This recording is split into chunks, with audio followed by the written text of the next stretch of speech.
I remember the evening clearly, down to the way the dying sunlight streamed through the kitchen window, casting long shadows over the floor. It had been a tough day at the hangar, but nothing could prepare me for what was waiting at home. I arrived earlier than usual, excited to surprise Judith, my wife of 17 years, the woman I still loved deeply. But as I stepped through the front door, I caught her mid-motion, her back turned, packing a small bag. A weekend bag. "What's this?" I asked, feigning calm though my chest tightened. She turned, startled, dressed far too provocatively for a casual evening at home, tight jeans, low-cut top, her hair tousled just right. I knew something was off instantly. Judith froze for a moment before scrambling for an excuse. "David, I thought you'd be working late." "I finished early," I replied slowly, eyes scanning the room. Her phone, face down on the counter, buzzed quietly. She glanced at it but didn't move. The silence between us stretched, thick with tension, and that's when I noticed something else, a hotel reservation email, open on her laptop. Kenilworth Marriott, a weekend getaway. 2 names stood out at the top, Judith Collins, William Strathmore. A pediatric surgeon, a man I had no idea she even knew. Her words were stuck in her throat, but I'd already seen everything I needed to know. The room seemed to close in around us. My heart hammered, but I forced myself to stay calm, even as every fiber of my being screamed at me to demand answers. I couldn't let her see how much this was tearing me apart, not yet. "So, who's William Strathmore?" I asked, my voice quiet but deliberate. Judith's face drained of color. She tried to speak, her lips trembling, but nothing came out. I watched her eyes dart to the pack bag, the phone, and then back to me. She was calculating, deciding what to say, but I already knew. She couldn't lie her way out of this. The truth was sprawled across the screen behind her. He's just a colleague," she stammered, failing to meet my eyes. "We've been planning this work retreat for a while." "It's nothing, David." "Really?" I raised an eyebrow, stepping toward the laptop, still displaying the email confirmation for the Marriott. "Because it looks like a bit more than a work retreat. And why would you be packing an overnight bag if you weren't planning to stay?" Judith's face hardened. "You're being paranoid," she said, a bit too quickly. "It's not what you think." "Oh, I'm paranoid." I let out a bitter laugh. "I come home early for once, and my wife is about to sneak off to a hotel with a man I've never even heard of, and you think I'm being paranoid?" Her defensiveness faltered, and for a moment I saw the guilt in her eyes. She was caught, and she knew it. But instead of owning up to it, she tried to deflect, as if that would somehow make this nightmare easier to explain away. "I didn't plan for this to happen, David," she whispered, her voice cracking. It got out of hand." "So you admit it?" I asked, my tone sharp. "You've been seeing him?" She flinched at the accusation, but she didn't deny it. Her silence said more than any words could. So that's when my anger flared. All the late nights, the unexplained absences, the sudden new clothes and makeup, it all made sense now. She had been with him for months, maybe even longer, and I had been too blind to see it. Too trusting. Without another word, I picked up my phone and called up eldest Haley. The kids deserved to know the truth, so I wasn't going to protect Judith from the consequences of her betrayal. The family needed to see what she had done. Judith's eyes widened in panic as she realized what I was about to do. "David, wait." Judith rushed toward me, her hand reaching out to stop me from dialing. I yanked my arm back, anger blazing in my chest. "No, Judith, they need to know. I'm not covering for you." Her voice cracked. "Please, let's talk about this first."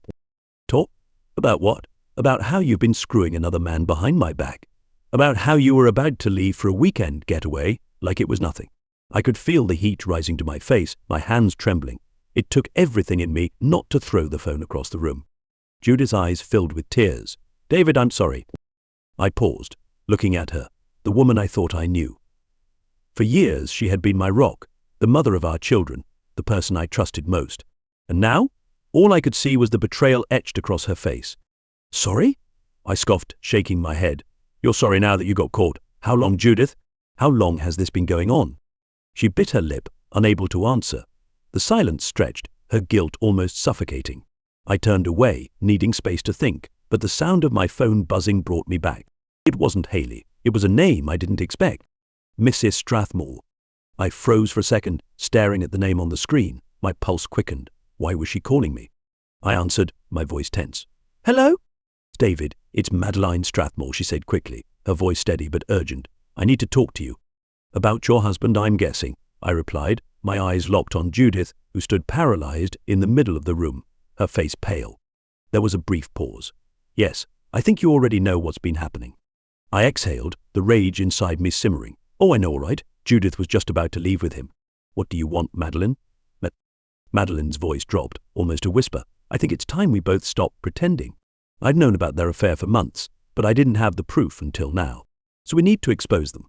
The words hit me like a punch to the gut, so it wasn't just my life being torn apart. William had been lying to his wife too, and now she wanted to help me unravel the web of deceit they'd spun. I glanced back at Judith, who was shaking her head, silently pleading with me not to go any further. But it was too late for that. There was no turning back. All right, I said into the phone. Tell me what you have in mind. Madeline's voice was cold, calculated. We'll meet tomorrow. I have evidence, texts, photos, even a video of William and Judith together. They've been sloppy. It's enough to destroy them both. I nodded, though she couldn't see it. I'm in. Where and when? She gave me the details, a quiet cafe downtown. We agreed to meet early the next morning. The call ended, leaving me standing there in stunned silence.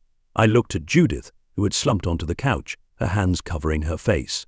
Please, David, don't do this, she begged, her voice barely above a whisper. I leaned against the wall, arms crossed, my mind racing. How could she ask me that after everything? Well, you don't get to ask for anything right now, Judith. I gave you my whole life, and you threw it away for him. I never meant for it to go this far, she sobbed. I was lonely, and William, he made me feel alive again. But I never stopped loving you. Is that supposed to make this better? That you loved me while you were screwing him? I snapped, the bitterness laced in every word. Judith wiped her eyes, her desperation palpable. I don't want to lose you. Please, we can fix this. For the kids. For us. The kids. Haley, Dave Jr., and Michael. Their faces flashed in my mind, innocent, trusting. They had no idea their mother was ready to blow up the family. How would they react? Haley, our eldest, was old enough to understand the gravity of this. Dave Jr., just starting high school, always looked up to his mother. And Michael, still young, still naive, wouldn't know how to make sense of this chaos. I felt a lump form in my throat, but I couldn't let myself break. Not now. Judith, I don't even know who you are anymore. You're not the woman I married.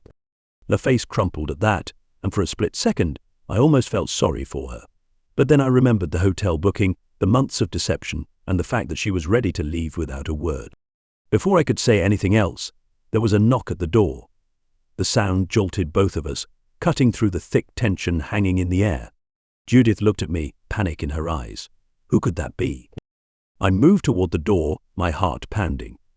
I opened it to find Jerry, Judith's friend Karen's husband, standing there with an expression that told me he knew more than he was letting on.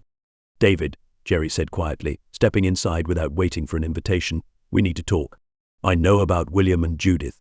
He paused, locking eyes with me. And I've got something to show you that changes everything. Jerry's sudden appearance felt like the final crack in an already broken foundation. I stared at him, my mind trying to process what he just said. He knew, but how? How deep did this go? Come in, I muttered, stepping aside. Judith sat frozen on the couch, her eyes darting between Jerry and me. She looked terrified now, and for good reason. The walls were closing in on her, and there was no escape. Jerry walked in, closing the door behind him, and lowered his voice. David, I've been looking into this for a while. I didn't want to believe it at first, but there's more going on than just an affair. What the hell are you talking about, Jerry? My patience was wearing thin. I needed answers fast. Judith stood up, her voice shaking. Jerry, please, don't do this. But he ignored her. His focus was on me. Karen, my wife, she knew about the affair. Hell, she helped cover it up. But that's not all. William's been involved in something dirty. Financially, I mean. There are bribes, kickbacks, it's a mess. And Judith, he glanced at her with a mix of pity and disgust. She got pulled in. My head was spinning. I had come home expecting a quiet night, and now I was standing in the middle of a nightmare. You're saying Judith's involved in something illegal? I asked, my voice low but dangerous. Jerry nodded. I've been a detective long enough to smell when something stinks, and this stinks to high heaven. William's been paying off hospital officials, laundering money through fake research grants. Karen found out when Judith asked her to help hide some funds money that William didn't want traced back to him. Judith's face went pale. That's not true, she cried, her voice cracking with desperation. I never knew about any of that. I was just what, Judith? I interrupted, my voice cold and flat, sleeping with him while he ruined lives. You've already destroyed our marriage, and now you're telling me you might be involved in something even worse. She opened her mouth to defend herself, but no words came out. She just stood there, trembling. Jerry pulled out his phone, scrolling through messages. I've got screenshots, David. Bank transfers, emails. Karen's been feeding me this stuff for weeks. I didn't want to bring it to you unless I was sure. But now, it's all too clear. You need to see this. He handed me the phone, and I stared at the screen. Transaction after transaction, shady payments linked to fake accounts, all signed off by William Strathmore. And Judith's name appeared more than once, listed as the recipient of large sums. Money I had no idea existed. My stomach churned. How much of this did you know about, Judith? I demanded.